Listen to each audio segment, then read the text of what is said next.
패턴 이론 수업을 시작하겠습니다. 패턴이 옷을 만든다. 이 명언은 패턴이 옷을 만듭니다. 패턴은 옷의 90% 이상이 옷의 라인이 나오는 옷의 뿌리라고 할 수 있죠. 그래서 패턴이 가장 중요합니다. 그래서 패턴에 대한 이론을 오늘 시작하겠습니다.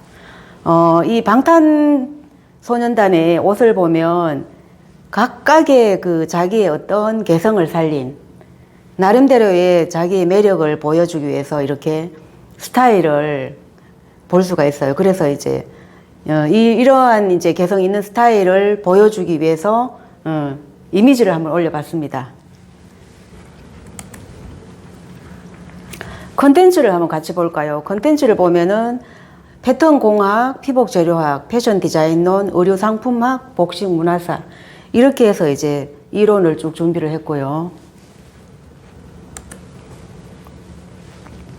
오늘 수업의 목차는 패턴 공학인데요.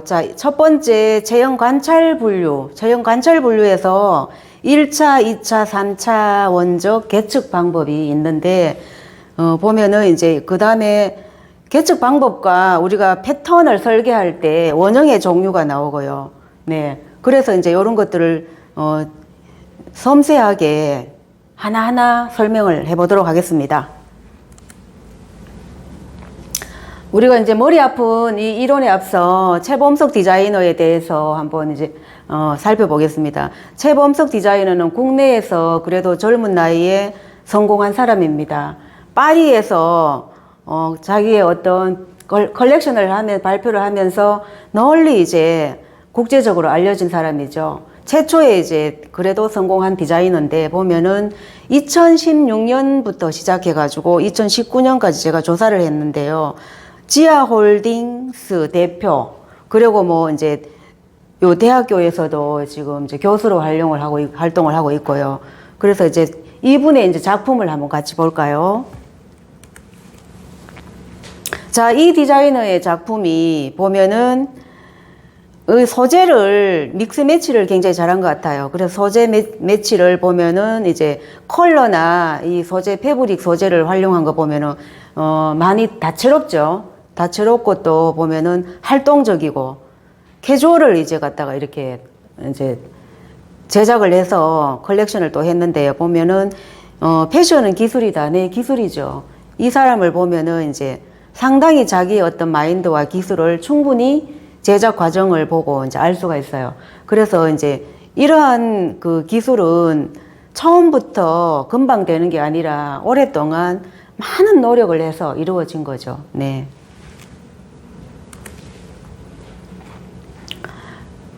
체형 관찰 분류를 한번 보면은 인체 방위 용어, 조금 어려운 이론입니다. 어려운 이론인데 우리가 같이 한번 살펴보면은 정중면, 시상면, 수평면 이렇게 이제 인체를 갖다가 이렇게 이러한 이제 학문이 있어요. 그래서 인체의 구분이 있고 정중면, 시상면, 수평면, 바로 선 자세, 정중면과 평행하면서 위의 바닥과 수직을 하는 위의 면과 밑의 면을 바닥 수직으로 보는 면, 수평면은 바닥에 평행한 면, 즉 인체 위와 아래로 구분하는 횡단면, 위와 아래로 구분하는 횡단면.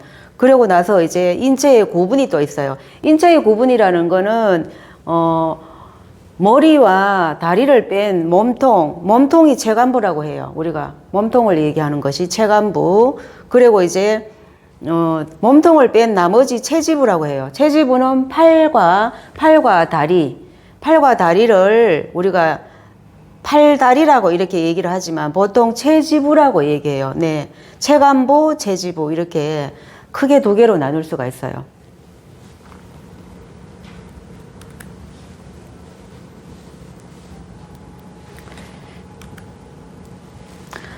그리고 또 인체의 주요 관절을 한번 살펴보면 경관절, 주관절, 고관절, 슬관절 이렇게 있고요. 결관절은 어깨 관절 중 운동 범위가 가장 크다고 했어요. 그리고 주관절은 팔꿈치 관절, 고관절은 골반과 대퇴골을 잇는 엉덩이 관절을 말하죠.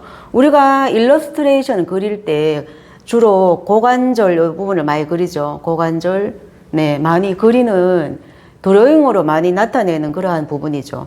슬관절은 무릎 관절이죠. 움직이는 무릎 관절. 그리고 또 관절 운동의 분류.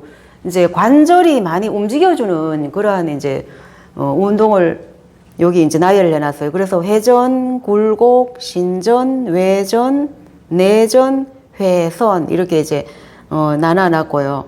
회전은 고정된 한 축을 중심으로 그 주위를 도는 운동. 그래서 팔을 이렇게 돌리는 그런 걸 이제 이야기하는 거죠. 굴곡은 관절이 각을 이루며 굽히는 운동. 그러니까 이렇게 팔을 다리를 굽혔다 폈다 하는 거고요. 신전은 굴곡의 반대 운동으로서 팔이나 다리를 다시 펴는 운동. 네. 또 외전은 팔이나 다리를 옆으로 도는 운동. 정중면에서 멀어지는 거. 이렇게 하면 움직이는 그런 이제 동작이죠. 내전은 팔이나 다리가 외전에서 다시 돌아오는 운동. 회선은 굴곡, 신전, 외전, 내전 운동이 모두 합쳐서 반복되는 운동들이죠. 전체 이제 우리 인체가 다 움직여주는 거죠. 네, 마지막에. 네. 좀 어렵습니다. 어려워서 우리가 반복적으로 계속 보게 되면, 아, 이런 학문이 있구나. 이런 걸 이제 알 수가 있죠. 1차원적 계측에 대해서 이제 설명이 있겠습니다. 1차원적 계측이라는 것은 우리가 줄자를 활용해서 인체를 계측하는 겁니다. 가장 빠르고 쉽게 계측하는 방법이에요. 많이 쓰이고 있어요, 현장에서. 그래서 이제 1차원 계측은 줄자를 사용하는 거. 어떤 도구 중에서 그래도 줄자가 가장 정확하죠. 정확하게 우리가 쉽게 잡고 잴 수가 있어요. 그래서 1차원 계측이 줄자를 활용하는 게 주로 많고, 또 그 다음에 간접법. 간접법은 2차원 계측인데, 간접법은 어떤 도구를 활용해서 사람이 인식돼 가지고 이렇게 사이즈가 나타나는 거고, 인체 측정 방법의 분류 중에서 보면은 1차, 2차, 3차가 이렇게 되어 있어요. 그래서 인체 측정의 자세는 선자세와 안전자세 이렇게 두 개로 나누어져 있고요. 인체 측정 기준선이 있어요. 우리가 이제 항목이라고 하는데 주로 사이즈를 잴 때 사이즈를 재주는 항목입니다. 전체적으로 이제 이러한 항목으로 이제 사이즈를 측정하는데 목 밑 둘레선, 가슴 둘레선, 어깨선, 진동 둘레선, 허리 둘레선, 힙 둘레선, 앞중심, 뒷중심 이렇게 해서 이제 사이즈 항목을 갖다가 줄자로 이제 우리가 계측을 하죠. 그리고 이제 측정 항목 중에서 길이 항목과 둘레 항목 이렇게 두 가지가 크게 나누어지고 있어요. 길이 항목은 주로 뭐 등 길이, 어깨 길이, 어깨 너비, 뭐 힙 길이, 팔꿈치 길이, 뭐 소매 길이 말하자면은 뭐 바지 길이, 스커트 길이 뭐 이렇게 또 아이템으로 나갈 수가 있고요. 보면 이런 길이 항목이 있고 둘레 항목은 주로 보면은 가슴 둘레를 최고 이제 기반으로 하죠. 가슴 둘레, 허리 둘레, 힙 둘레. 이제 요런 둘레를 손목 둘레 같은 경우는 또 뭐 디테일로 들어가서는 손목 둘레를 한번 재줘야 되고 그리고 이제 가장 기반으로 하는 것은 여기서 가슴 둘레, 허리 둘레, 힙 둘레라고 하죠. 밑에 하의 옷을 제작할 때는 허리 둘레랑 힙 둘레가 꼭 필수적이고요. 위에 상의는 가슴 둘레가 가장 기본적인 그 사이즈의 대표적인 사이즈죠. 그래서 가슴 둘레만 알면 다른 항목들은 대략적으로 다 이제 만들어낼 수가 있어요. 그래서 가슴 둘레 사이즈 가지고 뭐 100, 105, 뭐 110 이렇게 나가죠. 그래서 이제 이 사이즈 재는 항목 가장 중요합니다. 예. 2차원 계측을 한번 볼까요? 2차원 계측은 이제 좀 전에 설명한 것처럼 어떤 도구, 그러니까 카메라 앞에 사람이 서면은 이렇게 인체 바디를 이렇게 입력이 돼서 읽어내는 거죠. 컴퓨터가 읽어서 이렇게 이제 사이즈가 나타나는 겁니다. 이렇게 이제 도면상에 나타나요. 두께와 넓이, 길이 이렇게 도면상에 나타나는 현상이 모아레 카메라 단면 현상.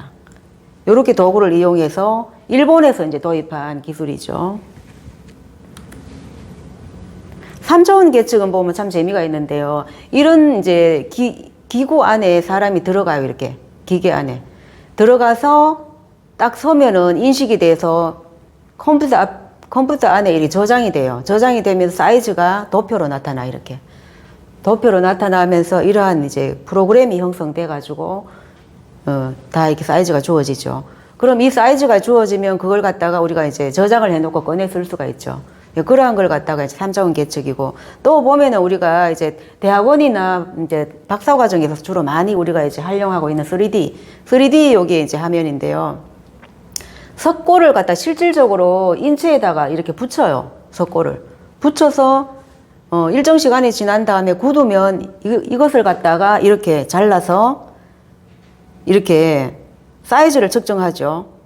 측정하고 또 뭐 이게 석고 바디에다가 종이죽을 써가지고 이렇게 붙여서 건조시킨 다음에 이걸 다시 떼어내는 그런 이제 작업인데요. 다시 떼어내서 보면은 패턴이 만들어졌어요. 예, 그러한 것들을 우리가 이제 보면 이제 연구하는 데서 많이 해요. 우리 논문 연구 같은 거 할 때 이런 실습을 많이 해요. 석사나 박사 과정에서. 그래서 이제 건대 같은 경우는 이렇게 그 연구소가 있어요. 이렇게 연구원이 있어가지고 이런 것들을 우리가 수업에서 많이 활용을 하고 있어요, 현재. 네. 그리고 이제 우리가 패턴의 가장 기본적인 이제 기초적인 그런 기본인데요. 정말 기초예요. 위에 상위에서는 가장 기초적인 패턴입니다. 자, 이러한 기초적인 패턴이 어떻게 돼서 패턴이 만들어지는 것들을 우리가 이제 요 학문에서 인식을 이제 해야 되는데요. 원형의 종류가 있어요. 근데 원형이라는 것은 우리가 말 그대로 그냥 기본이에요. 기본 패턴이에요. 그래서 원형의 종류를 이제 살펴보면 길원형, 소매원형, 스커트 원형 이렇게 세 가지가 원형이고 나머지 바지 원형이나 원피스 원형이나 이러한 것들은 원형에 속하지 않아요. 그런 것들은 다 이렇게 이미 활용이 돼서 응용이 되는 과정들이기 때문에 원형에 속하지 않고 이 세 가지만 원형에 속해요. 시험 문제에 만약에 나온다면 이 세 가지 외에 다른 게 나오면 틀린 답이에요. 그래서 그 틀린 걸 찍으면 답이 되는 거죠. 틀린 것은 하면은 그 틀린 거 요거 세 가지 외에는 틀린 게 찍으면 답이 맞다는 거죠. 그래서 이렇게 해서 이제 뭐 시험 문제에 나올 수 있다는 걸 예상해서 이렇게 정리를 해봤고요.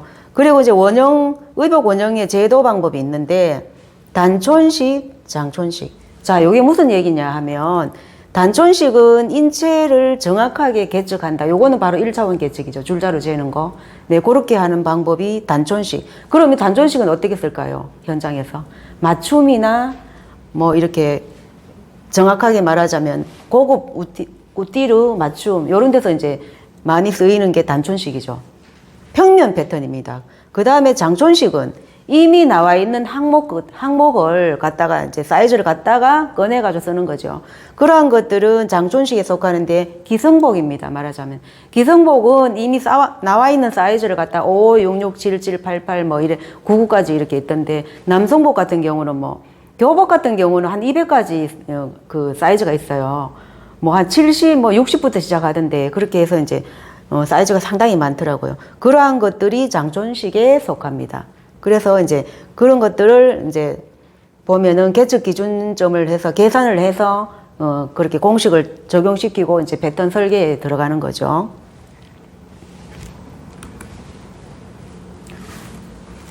또 이게 보면 이제 원형의 종류가 있는데 원형의 종류는 크게 보면은 뭐 박스형과 트라페즈형인데 박스형 같으면 그냥 박스식이고 트라페즈형은 이렇게 종 모양으로 되어 있죠.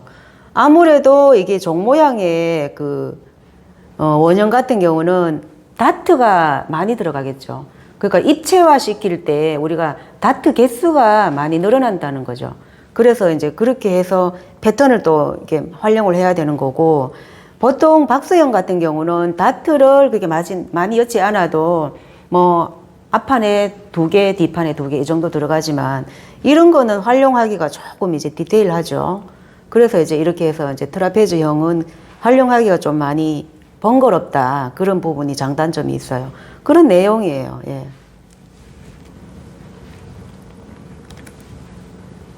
이론이 많이 어렵죠. 네. 패턴 이론이 조금 어려운데요. 여러분들이 이제 영상을 보고 많이 보고 또 자주 반복해서 보다 보면 이해를 할 수 있을 거예요. 아마. 좀 어렵기는 해도. 네. 그래서 뭐 사실은 대면 수업으로 해서 체계적으로 이렇게 같이 수업을 계속 이게 해야 되는데 뭐 아마 다음 주에는 대면 수업이 되지 않겠나 이제 그렇게 기대를 하고 있어요. 그래서 이제 대면 수업 때 패턴에 대한 이런 기초부터 해서 다 다져 나갈 거예요. 너무 걱정을 안 해도 될 것 같아요. 네. 그래서 이제 일단은 먼저 이렇게 이론을 먼저 살펴보는 겁니다. 어려운 거니까. 그래서 원형의 종류를 한번 이제 살펴보는 걸로 6가지 원형이 있는데, 자, 이러한 그 자료도 일본에서 도입을 한 겁니다. 일본에서 도입한 이 자료가 굉장히 디테일하고 섬세해요. 그래서 이제 요 6가지 원형을 한번 살펴보면 장단점이 있어요, 다 보면은. 자, 맞음새예요. 맞음새를 위한 체크리스트. 그러니까 우리가 이제 패턴을 해서 의복을 제작했을 때 착용감이 굉장히 편해야 돼요. 편해야 되고 또 이렇게 또 라인이 보기 좋아야 되잖아요. 자연스럽고. 그래서 그런 게 가장 좋은 패턴인데요. 그러면 이제 1번 첫 번째 이제 원형은 뭐 다트가 이렇게 들어가고 막 몇 개씩 들어갔는데 보니까 첫 번째 맞음새는 칼라 달림선은 목둘레선과 일치한다. 예, 물론 이렇게 반듯하게 돼 있고 칼라 달림선이 반듯하게 바로 놓여 있다는 거죠. 패턴이. 그 다음에 이제 박스형, 여기는 문화식인데요. 보면 Y식, 문화식 이렇게 돼 있는데 첫 번째 게 문화식, 두 번째는 Y식인데 진동둘레선은 팔달림선 또는 주변의 진동둘레 위치로 설정한 곳과 일치한다. 진동둘레선이 이렇게 일치하다고 되어 있어요. Y식이. 진동둘레에 대한 그러한 이제 설명이고요. 진동둘레가 좋다는 거죠. 다른 것보다가. 그래서 세 번째는 뭐 L식인가? 예, L식 같은데요. 보면은 Y식, L식 같은데. 그래서 세 번째는 보면은 허리둘레선은 수평으로 안정되어 있다. 이렇게 수평이 안정되어 있다는 거죠. 허리둘레선이. 앞에 약간 들려 있는데 지금 그림상에서는. 네. 뭐 가슴이 있으니까 자연스럽게 들리겠죠. 네. 그러한 것 같아요. 보니까. 예, 네 번째는 보면은 D식인데요. 네 번째는 몸판 넓이에도 적당한 여유, 뒤품, 앞품, 옆품의 밸런스가 체형에 잘 맞다. 네 번째가 뭐 이렇게 다 전체적으로 체형에 잘 맞다고 되어 있고요. 그 다음에 이제 다섯 번째는 K식인데 어깨선은 능선을 따라 있으며 어깨 기울기에 따라 안정되어 있다. 어깨선에 대한 장점을 지금 고려한 거고요. 6번째는, 자, 6번째는 전체적으로 부분적인 뒤틀림이나 당김이 없이 올 방향의 틀어짐이 없이 체형에 잘 맞다. 6번이 좋은 것 같아요. 여기서 보면은. 전체적으로 다 잘 맞다. 네, 그렇게 6번에 대해서 설명이 가장 보니까 잘 되어 있어요. 그래서 6번 패턴이 원형이 괜찮은 것 같아요. 이렇게 이제 6가지 맞음새 패턴을 이제 우리가 이렇게 검토를 해봤어요. 자, 그래서 이제 우리가 오늘의 명언을 한번 보고 지나갈게요. 자, 인생은 왕복차표를 발행하지 않는다. 네, 맞죠. 인생은 우리가 쭉 그냥 가요. 돌아온다는 건 하나의 여행일 뿐이고 돌아오지 않죠. 그러면은 일단 떠나면 다시는 돌아오지 않는다. 네, 그래요. 이 이제 롤랑의 명언인데요. 이제 내가 생각하는 인생은 이래요. 물론 이제 이거는 기본적인 거지만은 여러분들도 한번 생각을 잘 해보세요. 부모님, 가족, 친지분들 중에서 그래도 나를 멘토해주는 분이 계실 거예요. 그러면은 내가 사회생활에 이제 대학생이면 성인이니까 내가 사회에 나가서 나를 멘토해줄 사람이 얼마나 있을까요? 정말 진정으로 부모님 이상으로 나를 멘토해줄 사람이 있을까요? 앞으로 여러분들도 나를 멘토해줄 사람을 한번 잘 이렇게 인간관계에서 맺어보세요. 아마 3분 정도만 나를 멘토해줄 분이 있으면 아마 탄탄대로가 쫙 열릴 거예요. 그래서 이제 그만큼 인간관계가 중요하다는 거죠. 우리 살면서. 그래서 오늘 이제 여기까지 하고 시간이 이제 조금 지나가는 것 같아가지고 여기까지 명언을 하면서 이제 이론 수업을 마치겠습니다.